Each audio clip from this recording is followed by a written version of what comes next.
Assalamualaikum warahmatullahi wabarakatuh. Salam sehat, salam harmoni untuk kita semua, sahabat-sahabat Kak Yati Bintang. Baiklah, untuk video saya yang pertama ini, saya akan memaparkan tentang apa itu pendidikan nasional dan apa itu pendidikan karakter. Seperti yang kita ketahui bahwa pendidikan nasional itu dan pendidikan karakter itu merupakan dua hal yang sangat penting untuk bagaimana mendidik anak-anak kita, mendidik anak-anak didik kita di sekolah maupun di rumah. Apa itu pendidikan nasional? Pendidikan nasional merupakan sistem pendidikan yang bertujuan untuk mencerdaskan kehidupan bangsa. Hal itu tertuang dalam Undang-Undang Dasar 1945. Sistem ini diarahkan untuk bagaimana membentuk manusia yang beriman, bertakwa, cerdas, kreatif, mandiri, dan bertanggung jawab. Kelihatannya definisi ini sangat sederhana sekali, sahabat. Tetapi untuk aplikasinya itu sangat berat. Untuk aplikasinya dalam kehidupan sehari-hari, untuk bagaimana membentuk anak-anak didik kita, anak-anak kita di rumah untuk menjadi pribadi-pribadi yang memiliki karakter yang baik. Sistem yang tadi itu akan bisa tercermin, akan bisa terbentuk melalui pendidikan karakter. Nah, sekarang apa itu pendidikan karakter? Pendidikan karakter itu sendiri bertujuan untuk bagaimana menginternalisasi nilai-nilai moral seperti kejujuran, tanggung jawab, toleransi dalam kehidupan sehari-hari.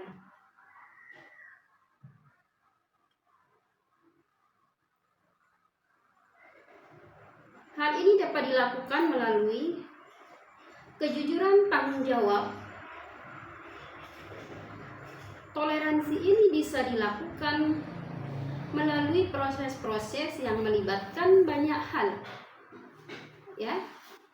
Itu dari pelibatan guru, orang tua melalui pembelajaran nilai-nilai, pembiasaan, dan keteladanan.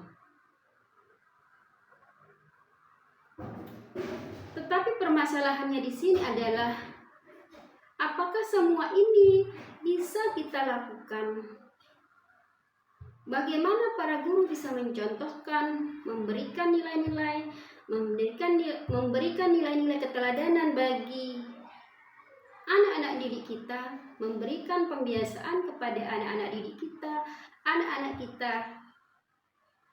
Inilah permasalahannya. Untuk bagaimana membentuk anak-anak bangsa yang cerdas, bagaimana membentuk pribadi-pribadi anak didik kita supaya memiliki karakter-karakter yang baik.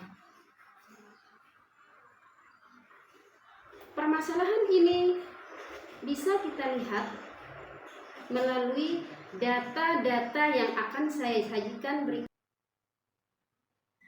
Pendidikan nasional dan pendidikan karakter ini saya sajikan melalui peta konsep ini. Pendidikan nasional dan pendidikan karakter ini menemui berbagai permasalahan. Berikut akan saya sajikan data-data permasalahan pendidikan karakter dan pendidikan nasional. Baiklah sahabat-sahabat Kakak Yati Bintang, setelah saya menyajikan, memaparkan tentang permasalahan-permasalahan pendidikan nasional dan pendidikan karakter. Berikutnya kita akan kaji apa solusi dari permasalahan-permasalahan tersebut. Baiklah, mari kita kaji bagaimana solusi dari pendidikan karakter dan pendidikan nasional. Baiklah, data-data permasalahan pendidikan nasional yang pertama adalah rendahnya kualitas pendidikan. Itu pada literasi membaca, yaitu menurut data PISA tahun 2018, Indonesia menempati peringkat ke-72 dari 77 negara dengan skor 371 dari skor standar 487. Dan tahun 2022 itu menempati peringkat ke-68 dari 81 negara. Ya, ini Indonesia meningkat sedikit peringkatnya dari tahun-tahun sebelumnya dengan skor 371 dari 472. Penyebabnya kenapa? Pertama adalah minimnya kompetensi guru, keterbatasan sarana dan prasarana, serta akses pendidikan yang belum merata. Kita ketahui bahwa kompetensi guru ini menjadi prioritas utama dari pemerintah, yaitu pada kementerian yang kemarin, pada kurikulum Merdeka, pemerintah sudah sangat perhatian tentang bagaimana memberikan pelatihan-pelatihan kepada guru melalui PPG dan lain-lainnya. Permasalahan kedua adalah tentang keterbatasan sarana dan prasarana. Ini juga terus dilakukan oleh pemerintah serta akses pendidikan yang belum merata. Ya, di pedesaan dengan di kota-kota besar memang masih terjadi ketimpangan ya. Semoga ke depannya permasalahan ini bisa diatasi oleh pemerintah supaya terjadi pemerataan. Permasalahan kedua adalah tentang ketimpangan pendidikan. Menurut data BPS 2023 bahwa provinsi dengan indeks pendidikan tinggi yaitu pada DKI Jakarta dan Yogyakarta. Sementara untuk provinsi dengan tingkat indeks rendah yaitu pada Papua, NTT, dan Maluku. Ya. Ini di wilayah-wilayah Jawa indeks prestasinya tinggi memang disupport oleh kompetensi guru, sarana prasarana yang lebih memadai. Semoga ke depannya hal ini juga bisa diatasi oleh pemerintah dan kerjasama kita sebagai seorang guru untuk bagaimana mengatasi permasalahan-permasalahan tersebut.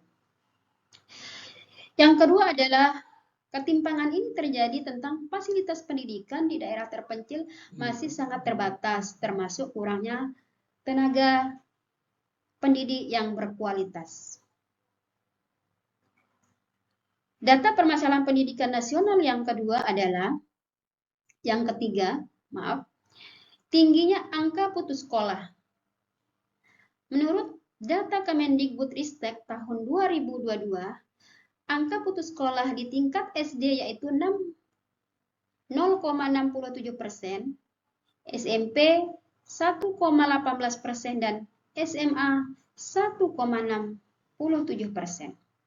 Padahal kita ketahui, kenapa ini bisa terjadi? Masih ada namanya putus sekolah di tingkat SD, di tingkat SMP. Padahal pemerintah sudah memberikan sekolah biaya gratis untuk anak-anak. Tapi menurut saya permasalahannya di sini adalah tentang motivasi dukungan dari keluarga. Ya, itu yang masih kurang kalau di tingkat SD dan SMP.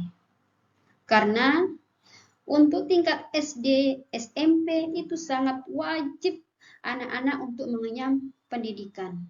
Kalau tidak, permasalahannya terjadi di sini adalah akan terjadi kegagalan sekolah, akan terjadi pernikahan dini, ya, terjadinya kemiskinan.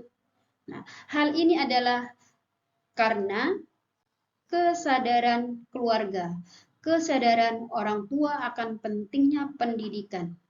Itu sangat penting. Karena kita ketahui bahwa pendidikan karakter, pendidikan nasional itu bisa disupport, bisa didukung. Yang pertama adalah itu melalui pendidikan keluarga, terutama pendidikan seorang ibu. Kita ketahui bahwa ibu adalah sebagai madrasah pertama yang bisa dicontoh oleh anak-anaknya. Data permasalahan pendidikan nasional yang keempat adalah kurangnya literasi digital. Menurut data AGGI 2022, 43,6% guru yang mampu memanfaatkan teknologi secara efektif dalam pembelajaran daring. Hal ini menghambat transformasi pendidikan di era digital. Jadi di sini adalah bagaimana kemauan seorang pendidik, seorang pengajar untuk mau belajar, memberikan sumber-sumber belajar terbaik untuk anak didiknya. Yang kelima adalah rendahnya anggaran pendidikan.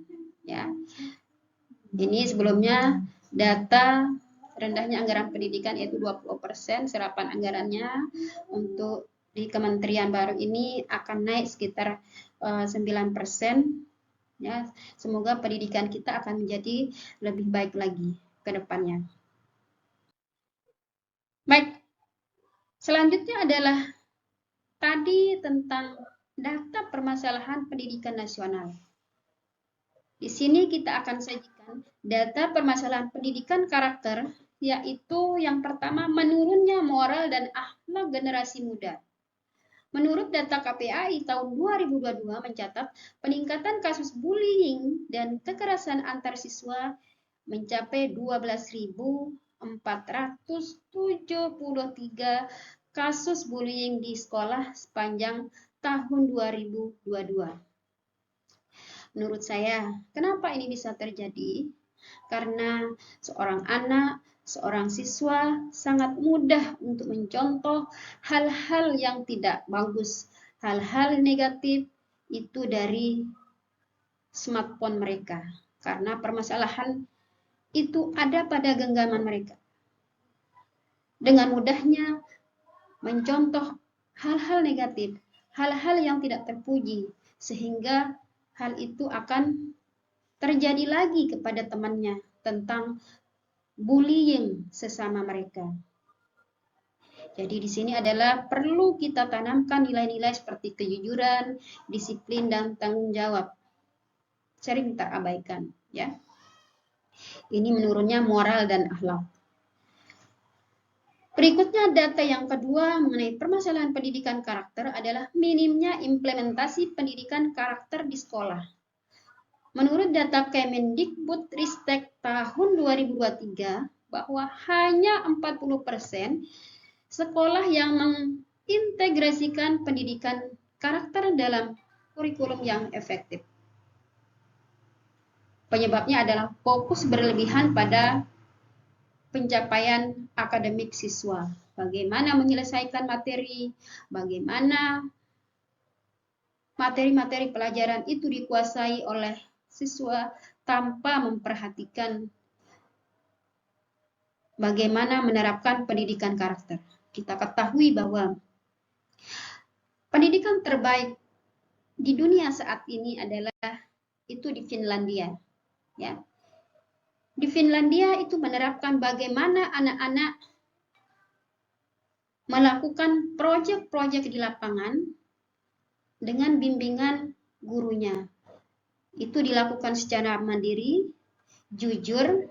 Mereka kalau membuat suatu proyek melakukan sendiri bersama kelompoknya, di sana akan terbentuk nilai kejujuran, kedisiplinan, tanggung jawab, ya, adab itu akan terbentuk. Nah, nanti di akhir video saya akan sajikan bagaimana pembelajaran di Finlandia. Berikutnya adalah data permasalahan pendidikan karakter. Yang ketiga, kurangnya teladan dari guru dan orang tua. Dari studi Lembaga Ilmu Pengetahuan Indonesia LIPI tahun 2021 mengungkapkan bahwa 67% siswa merasa guru kurang memberikan teladan perilaku yang baik. Nah, kita sebagai seorang pendidik merasa tertampar dengan data ini. Jadi mari kita sebagai seorang pendidik untuk mau belajar, untuk mau meningkatkan diri, baik dari segi religius, karakter, moral, pengetahuan kita, untuk bisa kita contohkan, untuk bisa kita diteladani oleh anak-anak didik kita.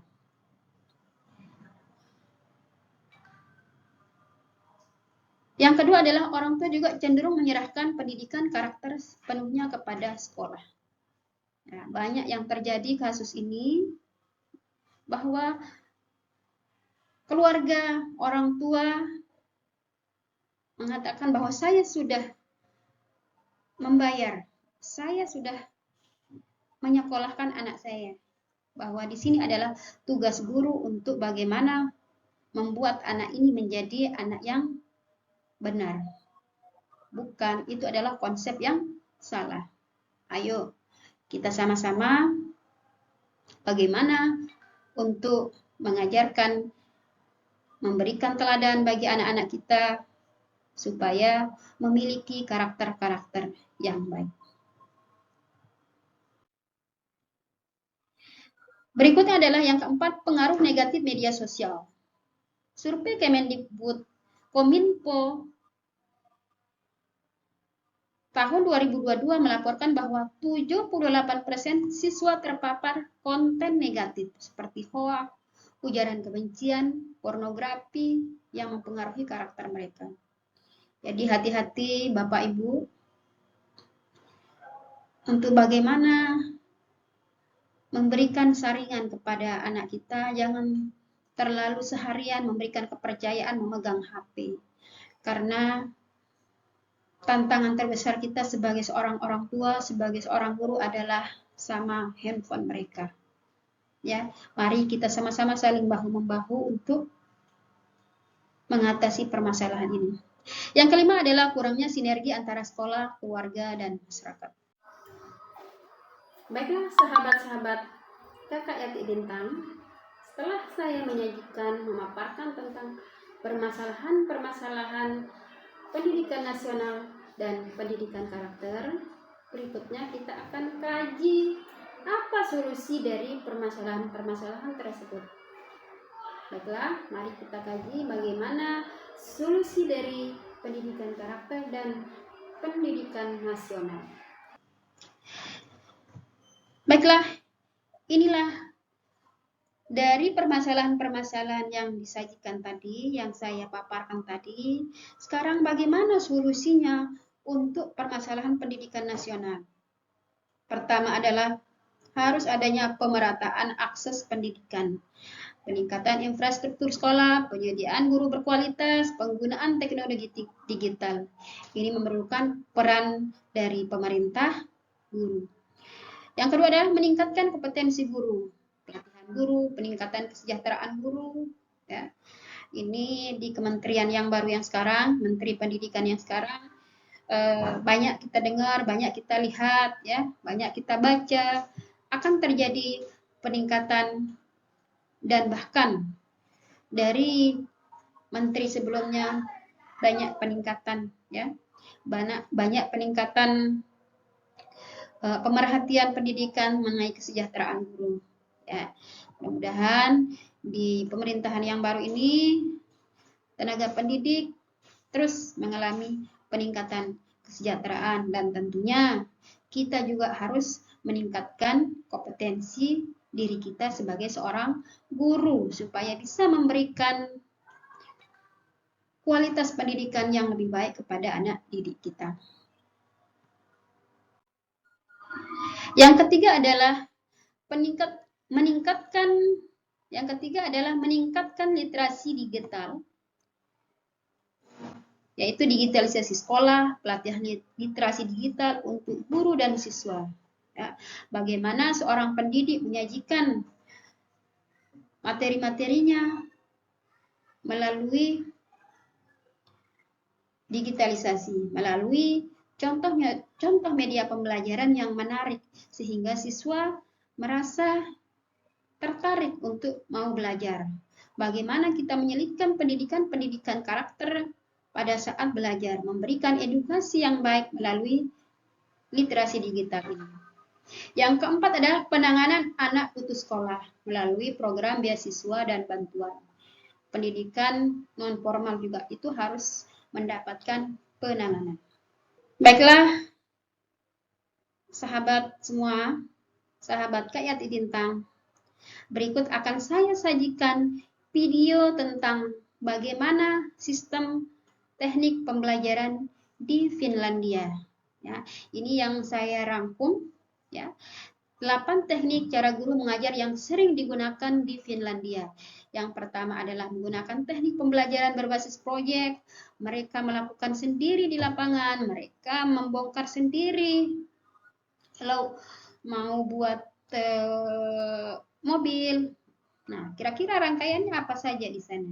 Ya, mobil-mobil sederhana atau alat-alat sederhana, ya itu bagaimana caranya? Itu harus diberikan melalui kegiatan proyek ini. Yang kedua adalah pembelajaran terintegrasi. Seperti yang saya bilang tadi bahwa pembelajaran di Finlandia itu melibatkan mata pelajaran dari beberapa guru, ya. Misalnya guru IPA, guru IPS, guru agama ikut, ya. Saling memberikan masukan, memberikan ilmu. Jadi banyak hal yang bisa dicontoh oleh murid, banyak ilmu yang masuk untuk guru-guru bisa memberikan ilmu yang kreatif yang akan bisa dicontohkan kepada anak didiknya. Yang ketiga adalah keterlibatan siswa yang tinggi. 4, membangun pembelajaran mandiri. Di sini akan terbentuk tanggung jawab, inisiatif, dan tepat waktu. Yang kelima adalah penekanan nilai dan karakter. 6 adalah berpusat pada siswa. Yang ketujuh adalah penggunaan teknologi. Yang kedelapan adalah evaluasi terus-menerus. Jadi hal-hal ini, pembelajaran ini terus dilakukan evaluasi. Jika hari ini kurang baik, bagaimana akan diperbaiki untuk berikutnya. Baik, mari kita saksikan video pembelajaran di Finlandia berikut ini. Kenapa anak-anak di Finlandia bisa jadi yang terpandai di dunia? Di balik prestasi luar biasa mereka, ada rahasia yang mungkin belum kamu tahu. Orang tua di Finlandia tidak hanya mengandalkan sekolah. Mereka menciptakan lingkungan belajar yang penuh kasih dan kebebasan. Anak-anak di sana diajarkan untuk mengeksplorasi, bukan hanya sekadar menghafal. Mereka bermain, bereksperimen, dan merasa nyaman untuk bertanya. Orang tua aktif terlibat, membimbing tanpa memaksa. Mereka percaya bahwa belajar harus menyenangkan. Jadi, apa yang bisa kita tiru dari mereka? Ciptakan ruang belajar yang menyenangkan, dukung kreativitas, dan biarkan anak-anak mengeksplorasi dunia mereka. Baiklah sahabat, setelah kita menyajikan video pembelajaran terbaik di Finlandia, saya akan memberikan kesimpulan tentang pendidikan karakter dan pendidikan nasional. Pendidikan karakter dan pendidikan nasional ini merupakan dua hal yang sangat penting untuk bagaimana mendukung generasi menjadi generasi yang cerdas dan bermoral. Jadi di sini perlu komitmen dan kerjasama dari pemerintah, sekolah, keluarga, dan masyarakat. Ya, semoga ini bisa kita laksanakan secara bersama-sama, baik pemerintah, guru-guru, kita sebagai orang tua, maupun masyarakat. Itu saja yang bisa saya sampaikan. Terima kasih sudah menonton video saya. Mari dukung video saya dengan cara like, komen, dan share supaya saya tambah bersemangat untuk menyajikan video-video berikutnya. Terima kasih. Assalamualaikum.